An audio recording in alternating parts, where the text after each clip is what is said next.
ಪ್ರಕೃತಿ ನಮ್ಮ ಬದುಕಿನ ಭಾಗವಲ್ಲ, ನಾವು ಪ್ರಕೃತಿಯ ಒಂದು ಭಾಗವಷ್ಟೇ. ವಿಶ್ವ ಪರಿಸರ ದಿನಾಚರಣೆಯ ಶುಭಾಶಯಗಳನ್ನು ತಿಳಿಸುತ್ತಾ ಸಂಗಮ ಸಮಗ್ರ ಗ್ರಾಮೀಣ ಅಭಿವೃದ್ಧಿ ಕೇಂದ್ರ ಸಿಂಧಿ ಇವರ ಸಹಯೋಗದಲ್ಲಿ ವಿಶ್ವ ಪರಿಸರ ದಿನಾಚರಣೆ ಕಾರ್ಯಕ್ರಮಕ್ಕೆ ಆತ್ಮೀಯವಾದ ಸ್ವಾಗತವನ್ನು ಕೋರುತ್ತೇನೆ. ಈ ಒಂದು ಕಾರ್ಯಕ್ರಮವನ್ನು ಡಾಕ್ಟರ್ ಬಾಬಾ ಸಾಹೇಬ್ ಅಂಬೇಡ್ಕರ್ ಅವರು ಬರೆದಂತಹ ಸಂವಿಧಾನ ಪ್ರಸ್ತಾವನೆ ಗೀತೆಯನ್ನು ಹಾಡುವುದರ ಮೂಲಕ ಪ್ರಾರಂಭಿಸೋಣ.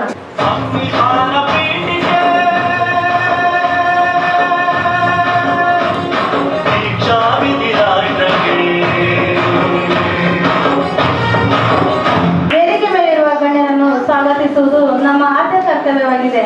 ಸ್ವಾಗತ ಮಾಡಲು ನಮ್ಮ ಸಂಗಮ ಸಂಸ್ಥೆಯ ಸಂಯೋಜಕರಾದ ವಿಜಯ್ ಸರ್ ಅವರು ನಡೆಸಿಕೊಡಬೇಕಾಗಿ ತಮ್ಮಲ್ಲಿ ವಿನಂತಿ.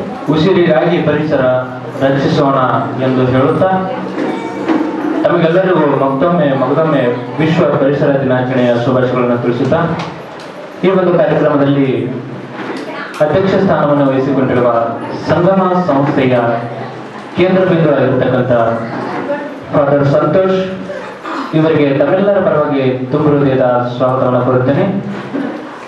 ಅದೇ ರೀತಿಯಾಗಿ ಈ ಒಂದು ಕಾರ್ಯಕ್ರಮದಲ್ಲಿ ಉದ್ಘಾಟಕರಾಗಿ ಆಗಮಿಸಿರುವ ಸಿರಿಯ ವಲಯ ಅರಣ್ಯ ಅಧಿಕಾರಿಗಳಾಗಿರ್ತಕ್ಕಂಥ ಶ್ರೀಯುತ ಮಿಟೇಸಾಬ್ ಮುಲ್ಲಾ ಇವರು ಕೂಡ ತಮ್ಮೆಲ್ಲರ ಪರವಾಗಿ ತುಂಬ ಹೃದಯದ ಸ್ವಾಗತವನ್ನು ಕೋರುತ್ತೇನೆ. ಅವರಿಗೆ ಸಂವಿಧಾನ ಪ್ರಸ್ತಾವನೆಯ ಒಂದು ಪುಸ್ತಕವನ್ನು ಕೊಟ್ಟು ಸ್ವಾಗತಿಸಬೇಕಂತ ತಮ್ಮಲ್ಲಿ ಕೇಳ್ಕೊತೀನಿ. ರವಿ ಅವರು ಬಂದು ಈ ಸಂವಿಧಾನ ಪುಸ್ತಕವನ್ನು ಕೊಡಬೇಕಂತ ತಮ್ಮಲ್ಲಿ ಕೇಳ್ಕೊತೀನಿ.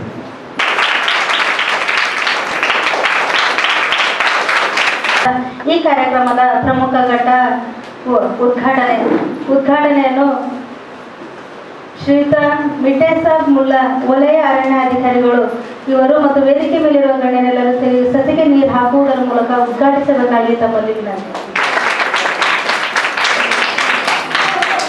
ಈ ಕಾರ್ಯಕ್ರಮವನ್ನು ಉದ್ದೇಶಿಸಿ ಪ್ರಾಥಮಿಕವಾಗಿ ಸಂಗಮ ಸಂಸ್ಥೆಯ ನಿರ್ದೇಶಕರಾದ ಸಿದ್ದೇಡಿ ಮೆಲ್ಲರ್ ಅವರು ಒಂದೆರಡು ಮಾತಾಡಬೇಕಾಗಿ ತಮ್ಮಲ್ಲಿ ವಿನಂತಿ. ಎಲ್ಲರಿಗೂ ಮಧ್ಯಾಹ್ನದ ಶುಭ ನಮನಗಳು.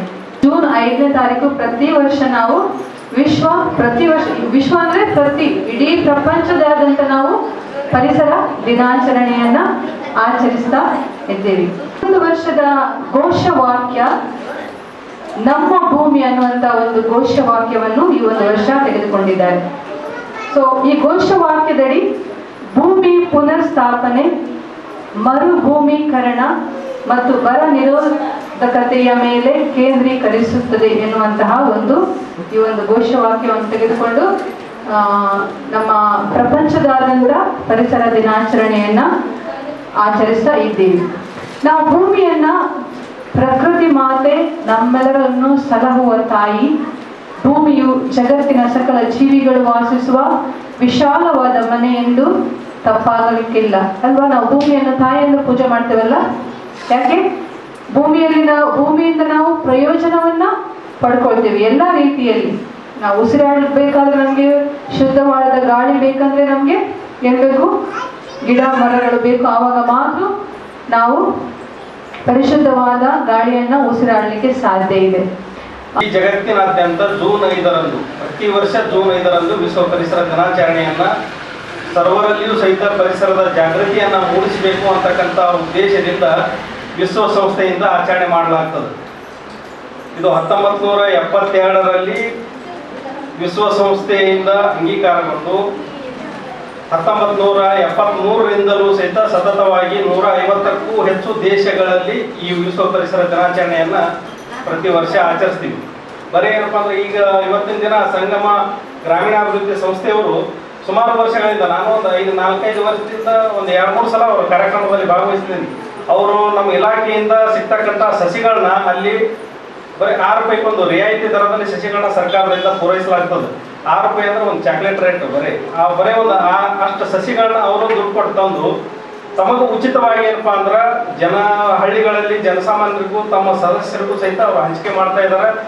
ಅವ್ರಿಗೆ ಇದರ ಮೂಲ ಉದ್ದೇಶ ಏನಪ್ಪಾ ಅಂದ್ರೆ ಈ ಪರಿಸರದ ಮೇಲಾಗ್ತಕ್ಕಂಥ ಏನು ದುಷ್ಪರಿಣಾಮಗಳದಾವಲ್ಲ ಇವುಗಳನ್ನ ತಡಿಬೇಕು.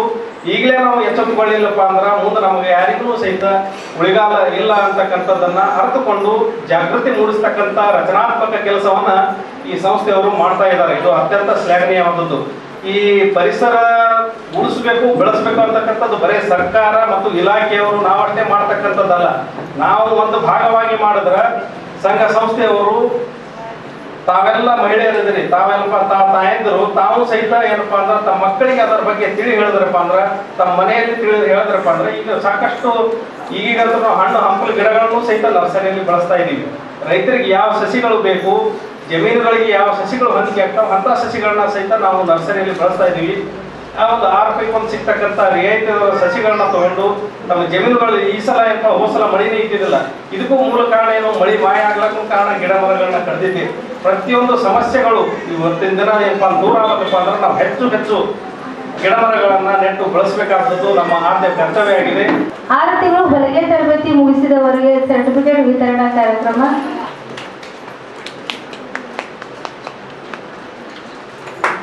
ಈ ಕಾರ್ಯಕ್ರಮವನ್ನು ಉದ್ದೇಶಿಸಿ ಸಿಂಧಿ ತಾಲೂಕ್ ಪಂಚಾಯತಿಯ ಮೇಲ್ವಿಚಾರಕರಾದಂಥ ಶ್ರೀಯುತ ಲಕ್ಷ್ಮೀ ಪಾಟೀಲ್ ಮೇಡಮ್ ಅವರು ಒಂದೆರಡು ಮಾತನಾಡಬೇಕಾಗಿ ತಮ್ಮಲ್ಲಿ ವಿನಂತಿ.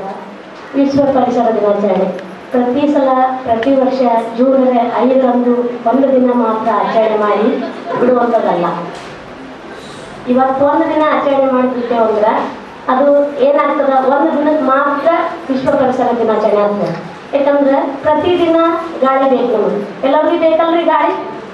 ಗಾಳಿ ನಮ್ಗೆ ಎಷ್ಟು ತೊಂದರೆ ಆಗ್ತದ, ನೀವು ಕರೋನಾ ಸಂದರ್ಭದಲ್ಲಿ ನೋಡಿರ್ಬೋದು, ಆಕ್ಸಿಜನ್ ಮೂಲಕ ಏನು ಗಾಳಿಯನ್ನು ಒದಗಿಸ್ಕೊಡ್ತಿದ್ರು, ಹೌದಲ್ಲ? ನೀವೆಲ್ಲ ಕೇಳಿದ್ರಲ್ಲ, ಆಕ್ಸಿಜನ್ ಮೂಲಕ ಎಲ್ಲರಿಗೂ ಗಾಳಿಯನ್ನು ಒದಗಿಸ್ಕೊಡ್ತಿದ್ರು. ಬಟ್ ಅದು ಎಷ್ಟು ಕಾಸ್ಟ್ಲಿ ಇತ್ತು.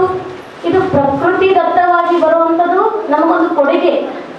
ನಮ್ಮ ಜೀವಕ್ಕೆ ನಮ್ಮ ಅತಿ ಅವಶ್ಯಕವಾಗಿ ಬೇಕಾಗಿರುವಂಥದ್ದು ಗಾಳಿ, ನೀರು, ಬೆಳಕು, ಇದೆಲ್ಲ ನಮಗೆ ಜೀವಕ್ಕೆ ಅತ್ಯಂತ ಅವಶ್ಯಕವಾಗಿ ಬೇಕಾಗಿರುವಂಥ ವಸ್ತು ಆಗಿರ್ತದೆ. ಮತ್ತು ಅದು ನಾವು ತಾನಾಗೇ ಬರ್ಬೇಕಂದ್ರೆ ಆಗಂಗಿಲ್ಲ.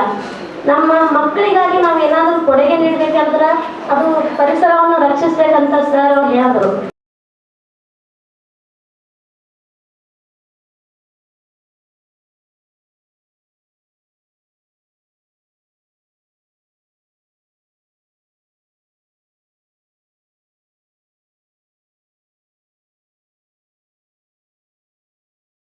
ನಮ್ ಕಡೆ ಬೆಂಗಳೂರು ಕಡೆ ಸಂಬಂಧಪಟ್ಟಿಲ್ಲ, ಮಂಗಳೂರು ಕಡೆ ಸಂಬಂಧಪಟ್ಟಿಲ್ಲ, ನಮ್ ಕಡೆ ಸಂಬಂಧಪಟ್ಟಿರೋ ವಿಚಾರ ಅದು.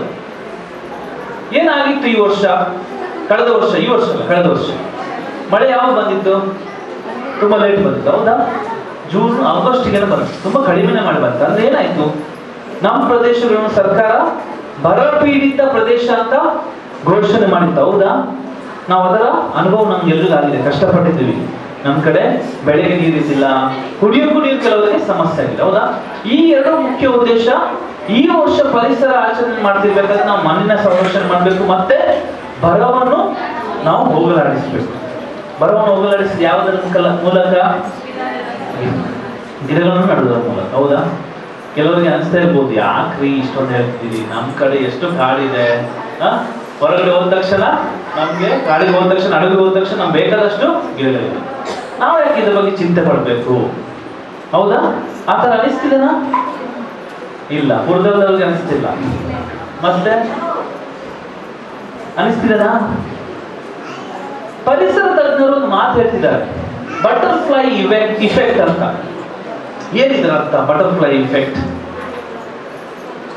ಅಂದ್ರೆ ನಾವು ನಮ್ಮ ಪರಿಸರದ ಕಾಳಜಿ ಇಲ್ಲಿ ವಹಿಸಿದ್ರೆ, ಗಿಡಗಳನ್ನು ಇಲ್ಲಿ ನಟ್ರೆ ಎಷ್ಟೋ ದೂರದಲ್ಲಿರುವಂತ ಪರಿಸರದಲ್ಲಿ ಬದಲಾವಣೆ ಆಗುತ್ತೆ, ಒಳ್ಳೆಯ ಪರಿಣಾಮವನ್ನು ಬೀರುತ್ತೆ. ಇವತ್ತು ಇಲ್ಲಿ ಮಳೆ ಬರಬೇಕಾದ್ರೆ ಕಾರಣ ಯಾರು? ನಮ್ಮ ಬಿಜಾಪುರದವರ? ದೂರದ ಅಮೆಜಾನ್ ಫಾರೆಸ್ಟ್ ಅಂತ ಕೇಳಿಸ್ಕೊಂಡಿದ್ದೀರಾ? ಮಕ್ಕಳೆಲ್ಲ ಕೇಳಿಸ್ಕೊಂಡಿರ್ಬೋದು. ಅಮೆಜಾನ್ ನಲ್ಲಿ ಇರುವಂತಹ ಕಾಡು ಪ್ರದೇಶದಲ್ಲಿರುವಂತಹ ಗಿಡಗಳ ಮೂಲಕ ನಮ್ಗೆ ಇವತ್ತು ನೀರು ಬರುತ್ತೆ. ಅಂದ್ರೆ ಎಷ್ಟೋ ದೂರ ಇದೆ, ಅಜಗಜ ಅಂತ ಬರುತ್ತೆ. ಇದು ಬಟರ್ಫ್ಲೈ ಇಫೆಕ್ಟ್ ಅಂತ. ಅದಕ್ಕಾಗಿ ನಮ್ಮ ಎಲ್ಲ ಪರಿಸರ ತಜ್ಞರು ಹೇಳ್ತಿರೋ ಮಾತೇನಂದ್ರೆ, ನಾವು ಗಿಡಗಳನ್ನು ನೆಟ್ರೆ ನಮ್ಗೆ ಮಾತ್ರವಲ್ಲ, ಮುಂದಿನ ಪೀಳಿಗೆ ಮತ್ತೆ ಜಾಗತಿಕವಾಗಿ ಇಡೀ ಪ್ರಪಂಚದಲ್ಲಿ ನಾವು ಬದಲಾವಣೆಯನ್ನು ಕಾಣಲು ಸಾಧ್ಯ. ನಮ್ಮ ಒಂದು ಕುಟುಂಬ ಒಳಗಡೆ ಏನೇ ಒಳ್ಳೆಯ ಪದ್ಧತಿ ಇದೆ, ಒಳ್ಳೆ ಹಬ್ಬ ಇರಲಿ, ಏನೇ ಇರಲಿ, ಮಗು ಹುಟ್ಟಿದಾಗ ಇರ್ಬೋದು, ಅಥವಾ ನಾವು ಒಂದು ಬೈಕ್ ತಗೊಳ್ತೇವೆ, ಒಂದು ಕಾರ್ ತಗೊಳ್ತೇವೆ, ಆ ಸಂದರ್ಭದಲ್ಲಿ ಅದರ ನೆನಪಿಗಾಗಿ ಒಂದು ಗಿಡ ನಡಬೇಕು. ನಡುದು ಮಾತ್ರ ಅಲ್ಲ, ಅದರ ಪಾಲನೆ, ಪೋಷಣೆ, ಲಾಲನೆ ಪಾಲನೆ ಮಾಡ್ಬೇಕು ನಾವು. ನಾವು ಹೆಂಗೆ ನಮ್ಮ ಮಕ್ಕಳನ್ನು ಲಾಲನ ಪಾಲನೆ ಮಾಡ್ತೀವಿ ಅದೇ ರೀತಿ ಗಿಡಗಳನ್ನು ಲಾಲನ ಪಾಲನೆ ಮಾಡಬೇಕು. ಈ ಕಾರ್ಯಕ್ರಮವನ್ನು ಉದ್ದೇಶಿಸಿ ಮಾತನಾಡಿದ ಫಾದರ್ ಸಂತೋಷ್ ಅವರಿಗೆ ತುಂಬ ಧನ್ಯವಾದಗಳು. ಕಾರ್ಯಕ್ರಮದ ಕೊನೆಯ ಘಟ್ಟ ವಂದನಾ ಅರ್ಪಣೆ ನಮ್ಮ ಸಂಗಮ ಸಂಸ್ಥೆಯ ಕಾರ್ಯಕರ್ತರಾದ ಮಲ್ಕಪ್ಪ ಹಲಿಗೆ ಅವರು ನಡೆಸಿಕೊಡಬೇಕಾಗಿ ತಮ್ಮಲ್ಲಿದೆ. ವೇದಿಕೆಯ ಮೇಲೆ ಆಸೀನರಾದಂಥ ಈ ಕಾರ್ಯಕ್ರಮದ ಅಧ್ಯಕ್ಷ ಸ್ಥಾನವನ್ನು ವಹಿಸಿರ್ತಕ್ಕಂಥ ಸಂಗಮ ಸಂಸ್ಥೆಯ ನಿರ್ದೇಶಕರಾದ ಫಾದರ್ ಸಂತೋಷ್ ಅವರಿಗೆ ತಮ್ಮೆಲ್ಲರ ಪರವಾಗಿ ಆತ್ಮೀಯವಾದ ಧನ್ಯವಾದಗಳನ್ನು ಸಲ್ಲಿಸುತ್ತೇನೆ.